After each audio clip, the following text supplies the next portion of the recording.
friends, Dave Paulides, CanAm Missing Project, a copyrighted edition for our video channel, and you're with Hawk. You were with Hawk. She's going to hang out in the room, watch our production today, and keep me in line. Thank you very much for being here. This is a missing person segment, and I said I wouldn't read letters during the missing person segment, but this one's a good one. It comes from a law enforcement officer, so I'm going to read it. Hey Dave, 55 years old, a native of Newfoundland, Canada.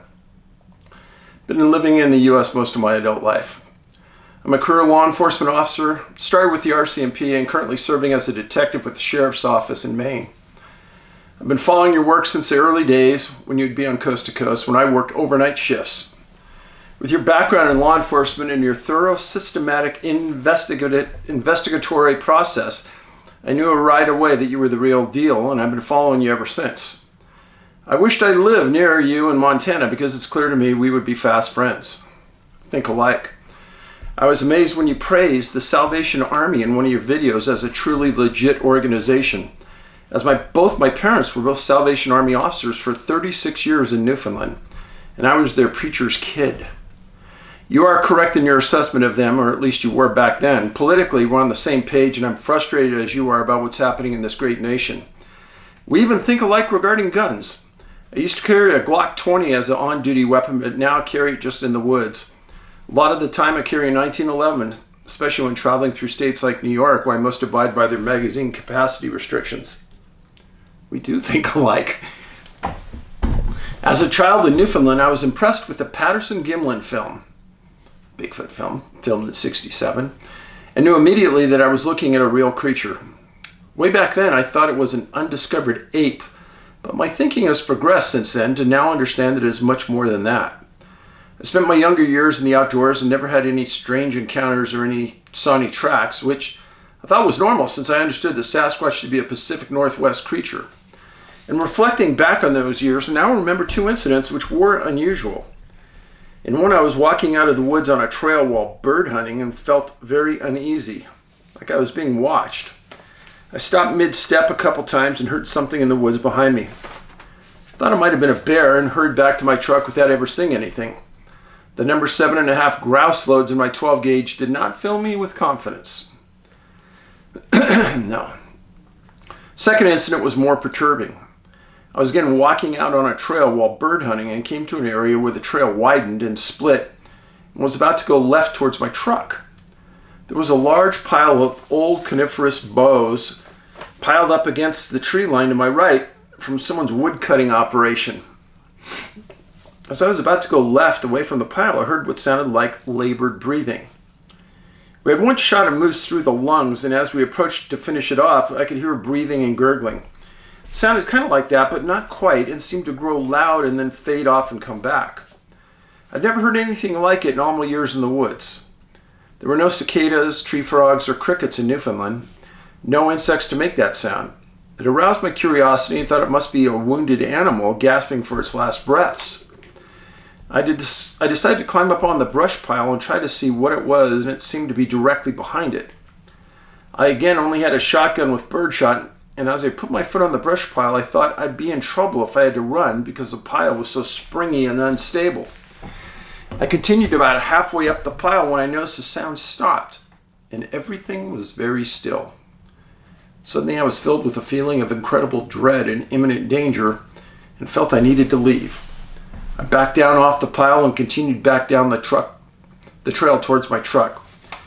Within a few steps, the sound started up again, and I stopped. I thought to myself that I was being foolish and I needed to be a man and go see what it was. I'd already served in the infantry at this point in my life, and I was fit and strong and not fearful of much.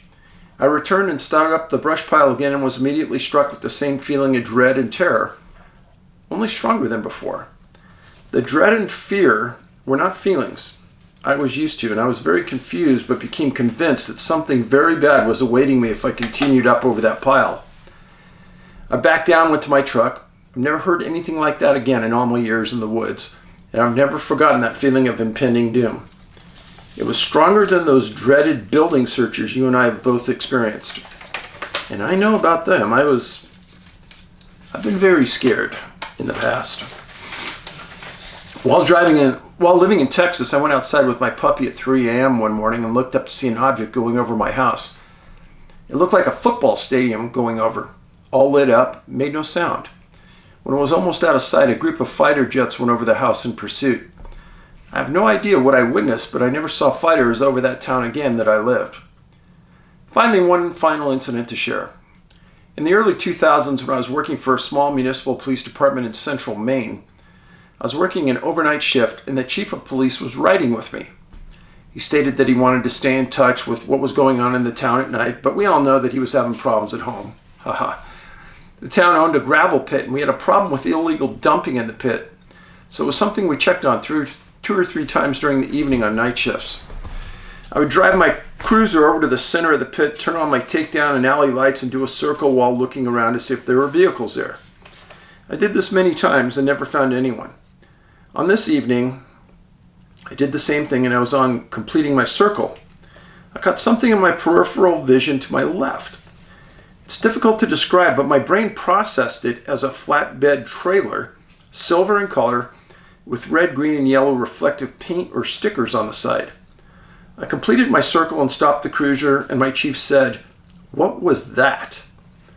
I began to twist my spotlight handle to light up the trailer and asked if he had seen that, and he said yes. I lit up the area where the trailer had been, and there was nothing.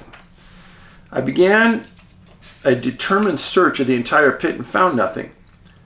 The chief described seeing a flat silver reflective object just like I'd seen. Desperate to understand what had occurred, I remember that there was a road that ran parallel to the edge of the pit up high, and even though I know what I saw was not up that high, I raced up there and down the road till I arrived at the locked gate. Found nothing, got out of the cruiser, listened, and heard nothing. At this point, the chief wanted to leave, and he refused to discuss the incident ever again. If he hadn't been there, I would have convinced myself that I was tired and seeing things, but there's no way we both had the same hallucination. I'll never know what it was, I guess. Dave, I cried with you when you first talked about Ben's passing. My heart goes out to you. I have 2 sons, both adults now. One followed me into law enforcement business and is a deputy at my agency. The other chose a different path. He allowed his mother to poison his mind against me, and I have no relationship with him. He has refused my every effort and left me with no choice but to respect his wishes or risk getting in trouble for harassment. I live with the faint hope that someday he'll be around, which I know is better than your situation, but it still seems to be the wound that never heals. Please accept my deep condolences. You know what I say to that? If you're out there and you're not talking to your mom or dad and you think it's because of something, unless you have exactly experienced what you're claiming, and it's just a rumor, or it's something someone said, maybe another spouse. What if there was a 1% chance you were completely wrong? God forgives everybody. Maybe you should. As we age, life changes us. Maybe on the off chance, this other person might have changed. Maybe you should go give him a chance. I've enclosed a patch from my agency for your collection and a commemorative license plate honoring Deputy Luke Gross, who died in the line of duty in September 2021. He was a DARE officer, community-oriented policeman, and a good man. He cared about people. He was gifted in helping those in mental illness issues. I know you would have liked him.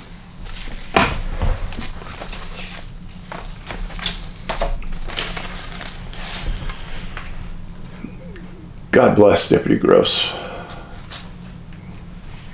Needs a front place seat in heaven.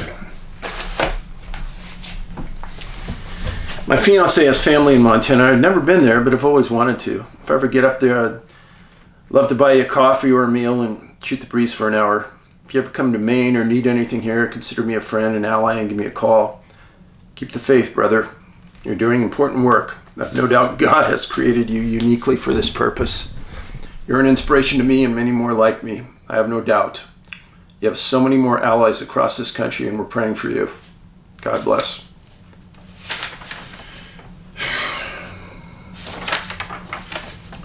Thank you. Said a P.S. I follow a Facebook page for unusual paranormal things in Maine and saw this recent post by someone in northern Maine. Seems very similar to my incident, doesn't it? Here's what it says. My husband, who is a complete skeptic, and I saw something in the Orneville-Atkinson woods that turns out we cannot explain. It was silver. We thought it was an 18-wheeler lost in the woods on this old wheeler snowmobile trail that used to be an old road many years ago.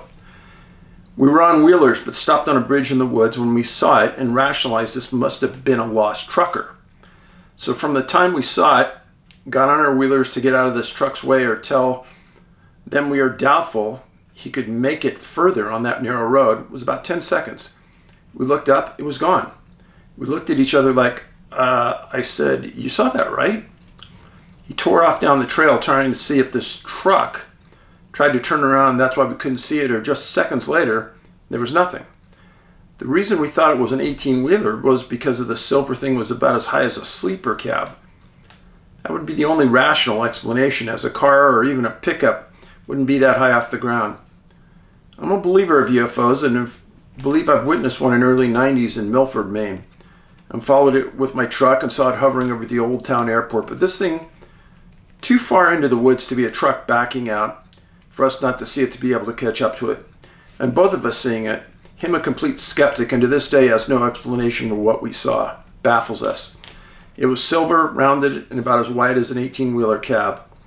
Like I said, in our logical minds and seeing it for a second, it looked like an 18-wheeler cab with a sleeper, or whatever that thing is on top of the cabs. It does sound a lot like what this man saw with his chief. I've stated it before, I'll say it again. Our world is much more confusing and much more complex than what many think. If you watched Missing 411, the UFO Connection, I think you could guarantee that it is. Now, first story. Robert Poirier, 5 years old, missing September 25th, 1963, 10 a.m., 8 miles west of Low, Quebec. Son of Mr. and Mrs. Robert Poirier, and Robert was a laborer. They lived in a tar paper home on the edge of the bush, out in the middle of nowhere.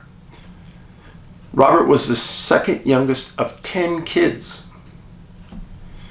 He was last seen playing in the backyard. His dad left to go to a neighbor's home and pay him for a pump he had bought a couple days earlier.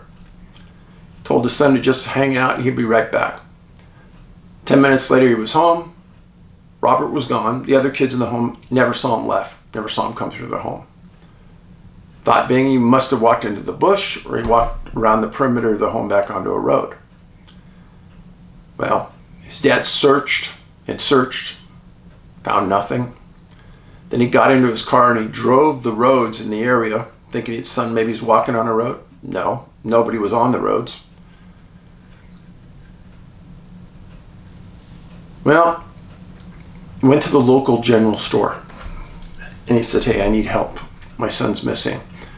And the general store contacted other people, and pretty soon there were dozens of people at his home looking.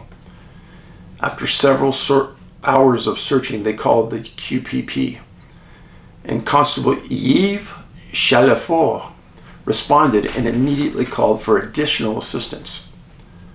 Chalafort organized searches up until 3 a.m. on that first day, September 25th.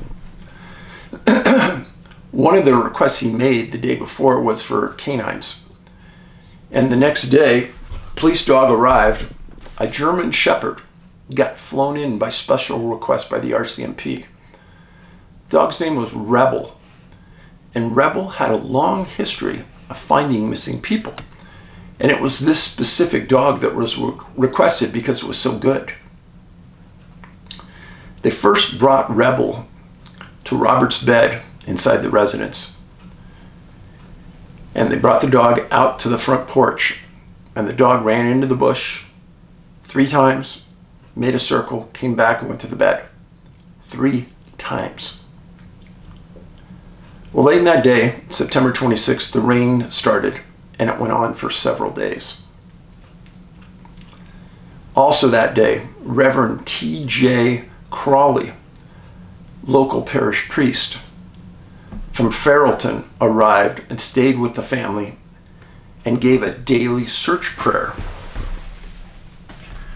Now, where is this location? So this is Ottawa. CanAm. Low is up here. The residence was west of Low, out in the middle of nowhere. There's tons of water out here. Tons. It's the Ottawa River. This is quite a ways north of Ottawa, though. People have asked me to keep the map up a little longer, so I'm going to start doing that just for you guys. On September 27th, scuba divers arrived from Ottawa and searched a place called Lions Lake, which was about 300 yards from the home. And they searched it for 3 days, found nothing. Police were concerned about foul play, and several areas within a half-mile of the Poirier residence were dug up. They found nothing. Now here is one of the most unusual things about this location. In 1954, the Poiriers had a little boy named Wilfred, who was 11 years old at the time. And he was walking a horse to water when somehow or another the horse spun on him, kicked him in the head, knocked him down, and left him laying in the dirt for almost an hour until his dad found him. Rushed him to a hospital, had emergency surgery, and the boy is still partially paralyzed. That's not the end of the tragedy to this family. November 12th, 1949, 2 kids in the family were burned to death in the family home 1 mile from where their present home is. That home that they were living in burned to the ground. The family lost all their belongings, and Raymond 2 and Marie Rose 3 died in that fire. Now, Mrs. Poirier has lost 2 children in infancy. So you got 4 children that have died in this family. 1 is paralyzed. And at the time of this disappearance, they had Wilfred, who was partially paralyzed, alive at 20, Andre 14, Frederick 13, Therese 12, Jacqueline 11, Albert 10, Gerard 8, Pierrette 7, Evelyn 3, and Robert was missing, and he was 5 years old. Searches went on and off for 6 months for Robert. The lake was checked weekly, thinking a body would come to the surface. Never did. Robert Poirier was never found. Canines never picked up a scent. This was in an extremely remote area of northern Quebec. What happened? Boy, I wish I knew. Next story. I did the research on this next case, and it's so disturbing, and it doesn't make any sense, but it's fact, and I'll tell you the story. Leo Charles Smythe, 8 years old, missing February 17th, 1965, from Breakhorn, British Columbia. Breakhorn. 7 kids in the family. Not Breakhorn, Braylorne. Bralorne. Braylorne, British Columbia. It's a historic Canadian gold mining town. that was established in 1858. It's in the Bridge River district of British Columbia. It's part of the Fraser River Gold Rush. The town sort of died down for many, many decades. And just recently it started to get reborn because of the price of gold. In fact, it just recently sold the entire town for $1 million. So this happens February 1765, this disappearance. But in 1964, copper miner Leo Smythe, Sr., Leo Jr.'s dad, and the family lived in Rhodesia in Africa. He's a copper miner. He lived 11 miles from the Congo border, and he felt his family was in danger because of the instability between Rhodesia and the Congo. And in February 64, he moved his family to British Columbia, to Braylorne, which is where they were living then. He made a comment to the press that he really loved the city, he found it very safe, and he found it a good way to make work.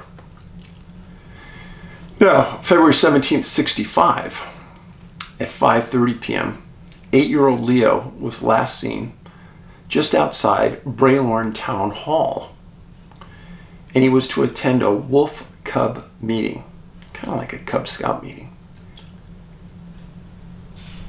Well, later on they found out that he didn't attend the meeting, and more suspiciously, he didn't show up for dinner. And his dad went out and started looking for him. And then the rest of the family went out and started to look for him. Well, they searched deep into the night. They didn't find anything. The next day, February 18th, miners heard of Leo's disappearance, and they voluntarily showed up to search at his home. And miners walked the road for 20 miles out of town, thinking that really the only place the boy could go would be into the bush or down the road. And at that point, there was one road in and out of Braylorne. They weren't finding anything. And then they had 20 to 50 other miners that put on snowshoes and were working the region around the house and around the town hall, looking for tracks going into the bush. They weren't finding any. February 19th, all of the mines in the area closed, and 200 miners responded to the residents. The RCMP had arrived and organized the search and rescue, and they split the city up into quarters. And they also brought 2 tracking dogs to the area to search. The RCMP was centering on a couple of different locations: the town hall, their house, and a creek that was nearby. Well, the creek wasn't running very full. Several men walked the creek. They found nothing. And then talk started to center about possible abduction of the boy, because there was no place to go. So the men in snowshoes checked the bush, and they continued to push back further and further in the bush, and they found nothing. Well, Huck's had enough, so we're gonna let her go. There you go. She's a good girl.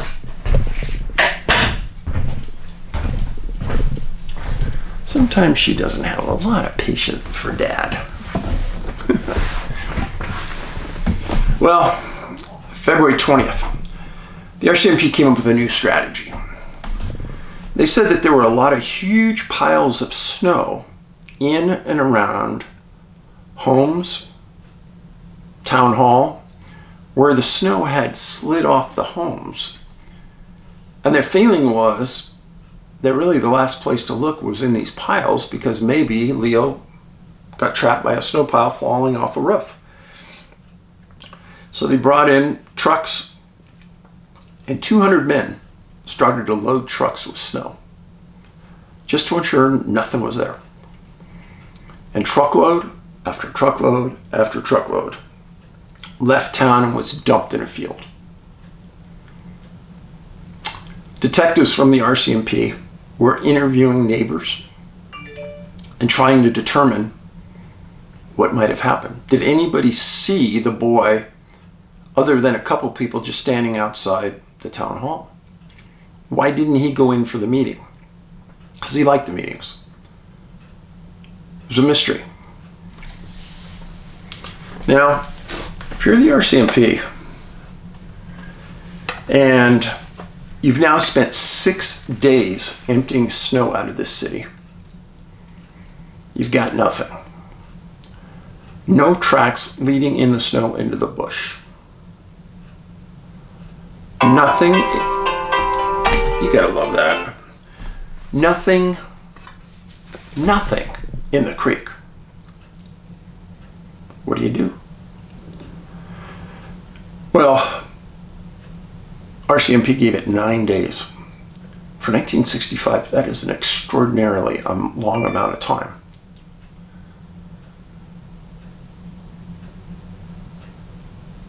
They left March 12th. And that's almost a month after Leo disappeared. Mrs. Smythe is walking out the front door of her home. And she makes a turn towards the driveway. And in a small pile of snow right next to the front of the house, she sees a red parka coming out of the snow. And she says, "Well, that sure looks like my son's." So she rapidly digs through the snow and she finds her son, Leo Smythe, 6 feet from the house. The RCMP said that the boy was allegedly buried by falling snow. They were very careful with their words. But they were also careful to say that they spent 6 days emptying that town of snow to ensure that this exact thing didn't happen. Cause of death was suffocation, they thought, by snow. There was no other injuries to the body. He was dressed exactly the way the parents left him that day, the way he was going to the town hall meeting. Now, I gotta say, when I read this, how many times have I told you about kids being found a quarter mile away, a half mile away, a mile away, 6 feet away? It's a new record. Now, they brought canines into that home. The dog would have had to have walked within 6 feet of where Leo was laying. The dog would have had to. How come the dog didn't smell Leo? I go back to the conundrum that we always are in, and that is, was he there? Was he there? So here's the map. This is Vancouver down here. It's 100 air miles to Braylorn. This, folks, is in the middle of nowhere. Now, the Fraser River has a lot of strange things associated with it. And this area up through BC has always had a lot of UFOs, Bigfoot, a lot of strangeness. A lot of strangeness. There was only one photo that the family supplied. This was it. This was Leo Smythe, right before he disappeared at 8 years old.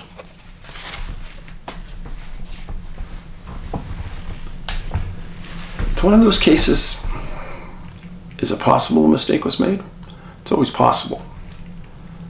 But search and rescues always start at the home for kids. Always. Too many times kids are found asleep under the bed. Kids are found called up into a hutch. Always start at the home and you work your way up. And you search every inch of ground around the home first. Do I believe the RCMP did that? No reason to believe they didn't. And when you couple that with the canine that worked this for several days, I'm absolutely befuddled. I'm not sure what happened here. I think it was very strange. Very strange. So, thank you for being here. Thanks for the nice letter from the viewer. Appreciate that. And appreciate the coin and the patch you gave me and the license plate. There's a lot of great people in this world. And sometimes we forget that. And it's letters like this that kind of give me the fuel to keep going. Because sometimes I don't. Sometimes I wonder if there's anybody really watching that gets it.